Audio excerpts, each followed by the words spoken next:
কোন এনে অসমীয়া হ'ব যিয়ে কবিতাক ভাল পাব আৰু ভাল নাপাব হিৰুদাক?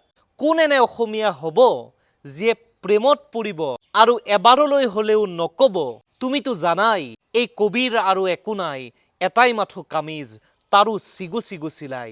প্ৰেম নিশ্চয় এনেকুৱাই আৱৰণ খুলি হৃদয় জোৰাই। 1932 চনৰ 28 জুলাইত জন্ম হৈছিল হিৰুদাৰ আৰু মৃত্যুবৰণ কৰিছিল 2012 চনৰ 4 জুলাই তাৰিখে, অৰ্থাৎ আজিৰ দিনটোত। ৰৌদ্ৰ কামনা শৈশৰ পথাৰ মানুহ, সুগন্ধি পখিলা তোমাৰ গান, তোমাৰ বাঁহী, তোমাৰ ৰ'দ, মোৰ প্ৰিয় বৰ্ণমালা, ভাল পোৱাৰ বোকামাটি, ভাল পোৱাৰ দিক্সৌ বনেৰে ইত্যাদি বিভিন্ন কবিতা পুথিৰ মাজেৰে অসমীয়া কবিতাৰ এটা বিচিত্ৰ ধাৰাৰে যুগৰ পিছত যুগলৈ, প্ৰজন্মৰ পিছত প্ৰজন্মলৈ সমৃদ্ধ কৰি অহা হিৰুদালৈ আমাৰ মাধ্যম পৰিয়ালৰ ফালৰ পৰাও যাচিলোঁ এক আজলি শ্ৰদ্ধাঞ্জলি।